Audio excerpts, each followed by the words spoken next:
پہنایا گیا اور کہا گیا وَيُحَلَّى حُلَّةُ الْإِيمَانِ، حور عینہ، گوری گوری آنکھیں اور گوری اور موٹی آنکھوں والی حور سے شادی کا وعدہ فرمایا گیا۔ اور حدیث میں کیا کہا گیا؟ وَيُزَوَّجُ مِنَ الْحُورِ الْعَيْنِ، خود تو جنت میں جائے گا اور خود تو جنت اس کا مقدر ہے، صرف خود ہی نہیں بلکہ اپنے رشتہ داروں میں سے 70 ایسے فاجر اور فاسق گناہ گاروں کے لیے جنت میں لے جانے کا سفارش اور شفاعت کرے گا جن پر جہنم واجب ہو چکی ہوگی اور شفاعت بھی قبول ہوگی۔ کیا فرمایا کہ وَيَشْفَعُ فِي 70 إِنسَانًا مِّنْ أَقَارِبِهِ۔ جہاد فی سبیل اللہ کی اتنی فضائل سننے کے بعد آج ہمارا عمل کیا ہے؟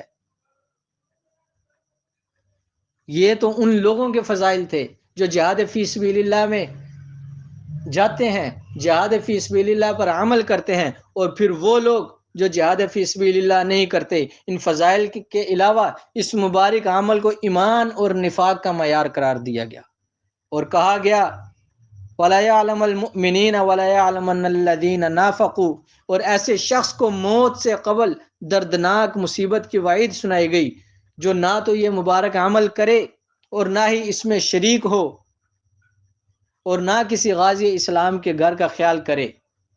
کیا فرمایا؟ من لم یغزو او یجاہز غازیا او یخلف غازیا فی آلہ بخیر اصابہ اللہ بقارعۃ قبل یوم القیامہ۔ اور پھر میرے محبوب نے کیا فرمایا؟ جو شخص اس مبارک عمل میں نہ شریک ہو اور نہ کبھی اس کے دل میں ارادہ گزرا ہو تو وہ منافقت کی موت مرتا ہے، اور فرما دیا من مات ولم یغزو ولم یحدث به نفسہ مات علی شعبۃ من نفاق۔ جو شخص جہاد کے زخم یا جہاد کے عمل کے بغیر جہاد کے عمل میں شرکت کیے بغیر دنیا سے چلا جاتا ہے، رخصت ہو جاتا ہے، تو اس کے بارے میں اعلان فرمایا کہ روز محشر اللہ رب العزت کی دربار میں اس طرح حاضر ہوگا کہ اس کا بدن ایک عیب دار ہوگا، اس کے دین میں نقص ہوگا، اور فرمایا من لقی اللہ بغیر اثر من جہاد لقی اللہ وفیہ سلمۃ۔ میرے نہایت واجب الاحترام سامعین، ہمیں آج سوچنا ہوگا کہ آج ہم کس ڈگر پر چل رہے۔ آج جب فلسطین کے اندر ظلم و ستم ہو رہا، ہم نے اپنا کیا کردار دیا؟ ہم کس کردار پر چلے؟ ہم نے کس کی معاونت کی؟ آج ہمیں کیا کرنے کی ضرورت ہے؟ ہماری ذمہ داری کیا ہے؟ ہم نے اس چیز کو سوچنا ہے۔ اس وقت ہر شخص کی، ہر مرد کی، ہر عورت کی، ہر زندگی شعبہ سے تعلق رکھنے والے کی الگ الگ ذمہ داری ہے۔ اگر وہ تاجر ہے تو اس کی ذمہ داری یہ بنتی ہے کہ وہ تمام کے تمام مصنوعات کا بائیکاٹ کرے۔ اگر وہ سیاست دان ہیں تو ان کی یہ ذمہ داری ہے کہ ان کی حکومتوں کو ڈرائیں۔ اگر وہ فوجی ادارے ہیں تو ان کی ذمہ داری یہ ہے کہ اپنا تمام اسباب، اپنے وہ ٹینک، وہ غوری میزائل، وہ جتنے بھی میزائل بنائے ہوئے ہیں، ان سب کو اقصی کے دفاع کے لیے لگا دیا جائے۔ اگر آج کا عام طبقہ ہے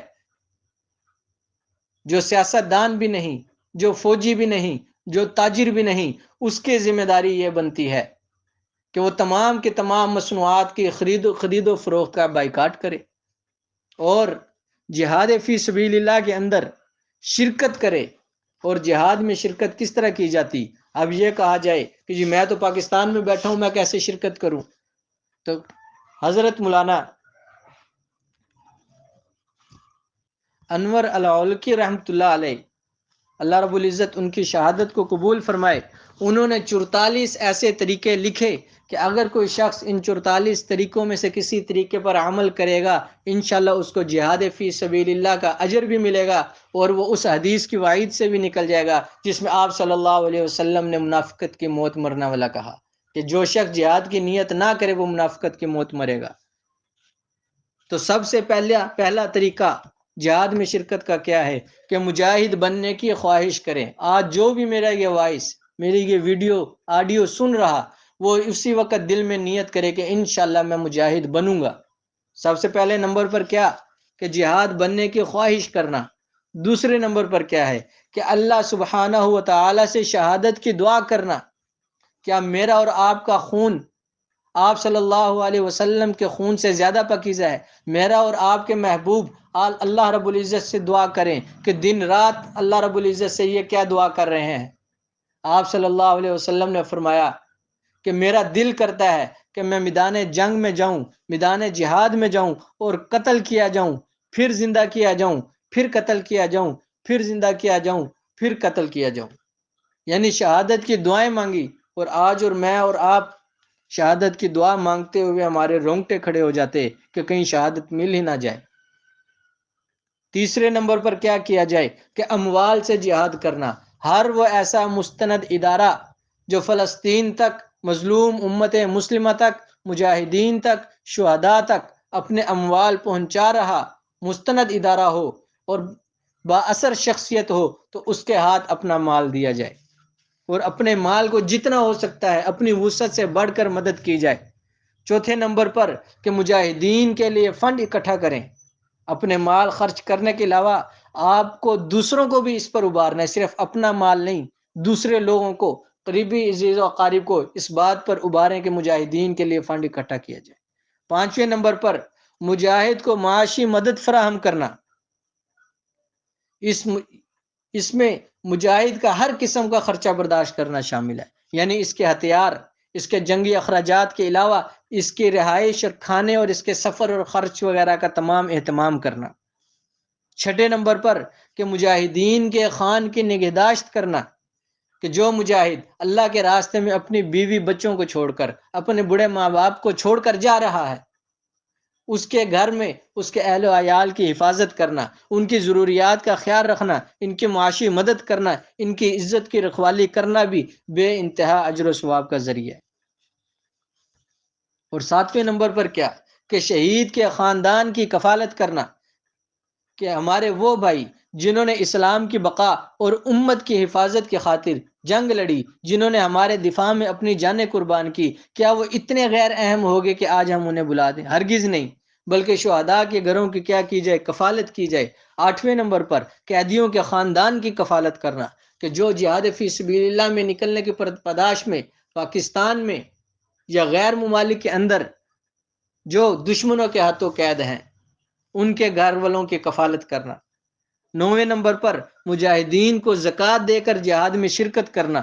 دسویں نمبر پر مجاہدین کو طبی امداد فراہم کرنا، کہ آج مجاہدین کو تقریباً ہر قسم کی طبی امداد کی ضرورت ہے۔ فلسطین کے اندر مجاہدین بیت المقدس کی خاطر لڑ رہے ہیں، زخمی ہو رہے ہیں، آج ان کو ہمارے اور آپ کی طبی امداد کی ضرورت ہے، تو ان کے لیے جتنا ہو سکے طبی امداد فراہم کرنا۔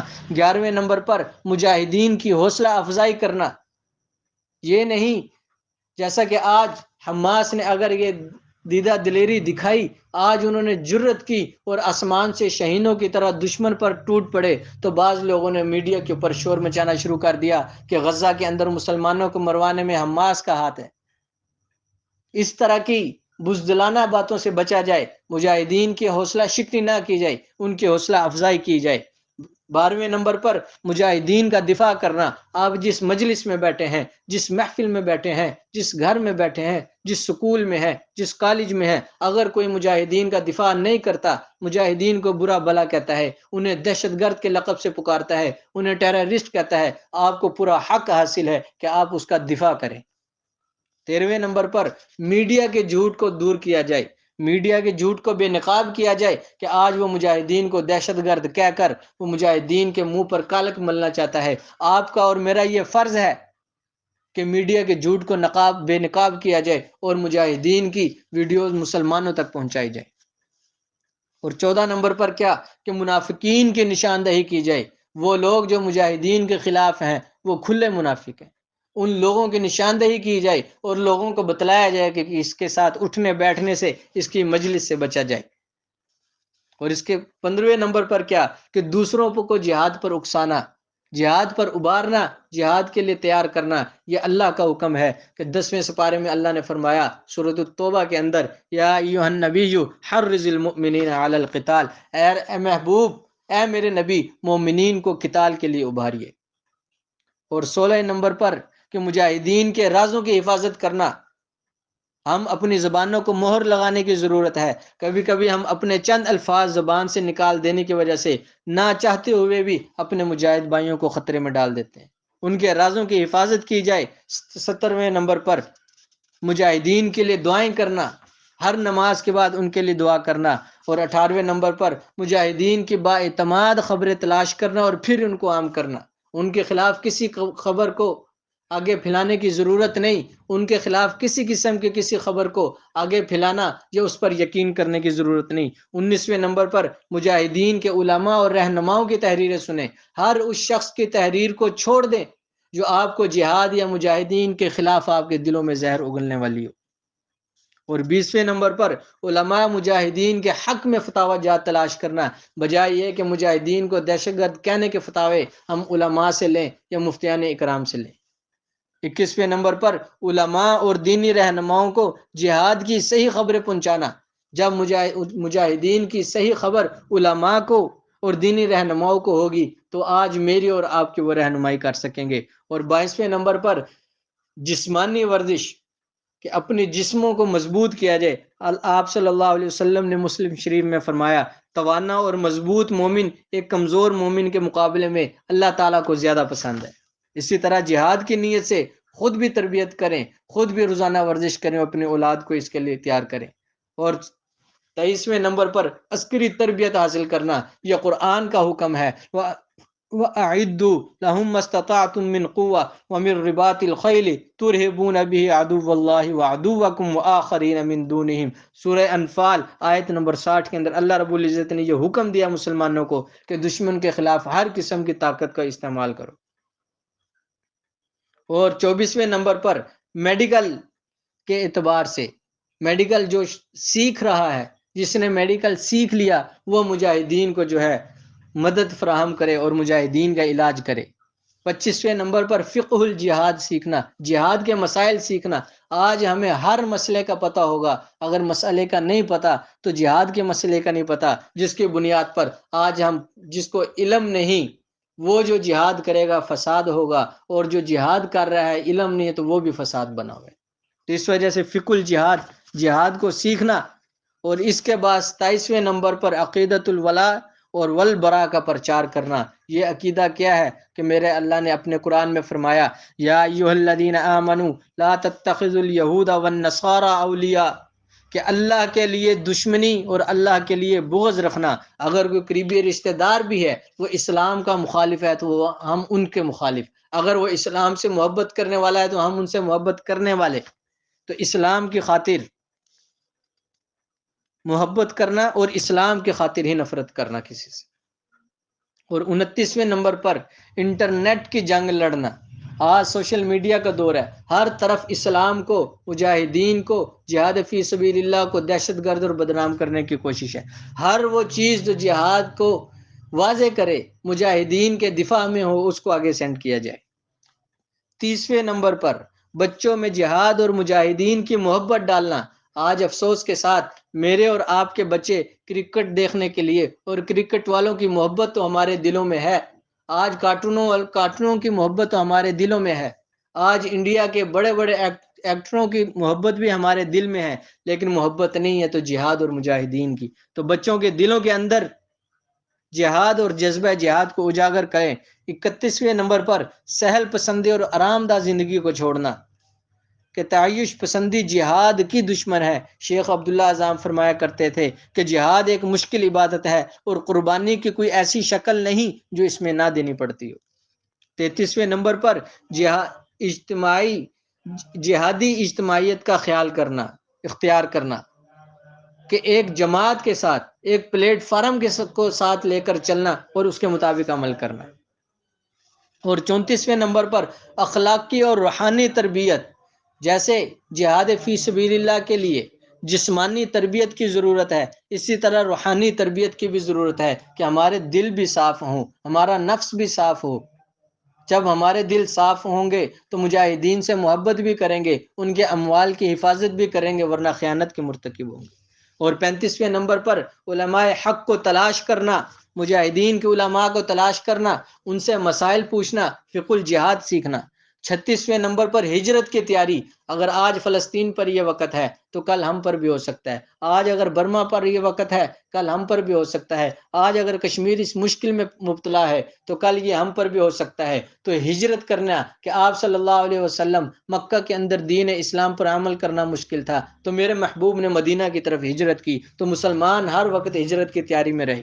37ویں نمبر پر مجاہدین کو نصیحت کرنا، کہ مجاہدین سے بھی غلطیاں ہوتی ہیں، انسان ہیں، ان کی کمی کوتاہیاں ان سے سرزد ہو سکتی ہیں، ان کو اچھے انداز میں نصیحت کرنا. اور 38ویں نمبر پر فتنوں سے متعلق احادیث کا مطالعہ کریں. آج قرب قیامت چل رہا ہے، آج فلسطین کے اوپر حملہ ہو چکا ہے، آج بیت المقدس خطرے میں ہے، آج امت مسلمہ خطرے میں ہے. تو ان موقعوں پر احادیث نے ہماری کیا رہنمائی کی؟ ہم مفتی ابو لبابہ شاہ منصور صاحب دامت برکاتہم عالیہ، جنہوں نے بہت محنت کر فتنوں کے بارے میں بہت سی روایات کو اکٹھا کیا، بہت سی کتابیں لکھی. ہم پڑھیں کہ اس دور میں کیا ہے. جب ہم حدیث کی روشنی میں دیکھیں گے تو حق اور باطل کھل کر ہمارے سامنے آئے گا. پھر ہم حق کی طرفداری بھی کریں گے اور باطل سے ہم بچنے کی بھی کوشش کریں گے. اور اس کے بعد 39ویں نمبر پر کیا ہے؟ فرعون اور اس کے جادوگروں کے کردار کو واضح کرنا. اور آج کا فرعون امریکہ ہے، آج کا فرعون اسرائیل ہے، آج کا فرعون ہندوستان ہے. کہ ان فرعونوں کی اور ان کے جادوگروں کے کردار کو واضح کرنا، کہ کیسے یہ امت مسلمہ کے نوجوانوں کو اپنے جادوگری، اپنے انٹرنیٹ کے جادوگری کے اندر لے کر امت مسلمہ کے نوجوانوں کے دلوں میں فحاشی کو عام کر رہے اور اسلام اور دین اسلام اور مجاہدین سے دور کر رہے ہیں. آج اس چیز کو، ان کے کردار کو واضح کرنا. اور 40ویں نمبر پر اناشید یعنی ترانے، مسلمانوں کے اندر جذبہ جہاد کو ابھارنے اور اسے تیز کرنے کے لیے ترانوں کی ضرورت ہے. کہ ہمارے پاس سوشل میڈیا ہے، ہم روزانہ بجائے اسٹیٹس پر گانا لگانے کے جہادی ترانوں کو لگائے، تاکہ خود کا بھی دل جذبہ جہاد ابھرے، خود میں بھی جذبہ جہاد پیدا ہو اور سننے والے بھی جذبہ جہاد سے سرشار ہو سکے. 41ویں نمبر پر اسلام دشمن طاقتوں کو معاشی اعتبار سے کمزور کرنا. کہ فلسطین کے لیے اسرائیل نے جتنی بھی مدد کی اس کے اندر 95% جو مدد جاتی ہے وہ مسلمانوں کے خریداری سے جاتی ہے. کہ مسلمان جو ان کے پروڈکٹ خریدتے ہیں، ان کے مصنوعات کا استعمال کرتے ہیں، مسلمان ان کا بائیکاٹ کرے، ان کو معاشی طور پر کمزور کرے. اور 42ویں نمبر پر عربی زبان سیکھنا، کیونکہ عربی جہاد کی بین الاقوامی زبان ہے. جہاد کا اصل اور زیادہ لٹریچر وہ عربی زبان میں ہے، جس میں بہت کم کا ترجمہ ہو سکے. تو 43ویں نمبر پر کیا ہے؟ کہ جہادی لٹریچر کا دوسری زبانوں میں ترجمہ کرنا. عام میں سے جو ٹیچر ہیں، پروفیسر ہیں، اسکول و کالج میں پڑھنے والے ہیں، جن کو انگلش اچھی آتی ہے، وہ جہادی لٹریچر لیں. اگر انگلش میں ہے تو اس کو اردو کے اندر ٹرانسلیٹ کریں. اگر جن کو عربی اچھی آتی ہے وہ عربی کتابیں جہادی لیں اور ان کو اردو کے اندر ٹرانسلیٹ کریں. اور 44واں اور آخری طریقہ کیا ہے؟ کہ 44واں اور آخری طریقہ یہ ہے کہ مجاہدین کے لیے ہر قسم کی امداد کو لوگوں سے اکٹھا کرنا، جتنا ہو سکے مجاہدین کے لیے مدد اور نصرت کرنا مجاہدین کی. تو یہ وہ 44 طریقے تھے جن میں سے کسی پر عمل کر کے آج ہم اپنی ذمہ داری کو نبھا سکتے ہیں. اگر ان 44 طریقوں میں سے ہم کوئی بھی نہیں کر رہے تو کل جو فلسطین میں ہوا آج وہ پاکستان میں بھی ہو سکتا ہے.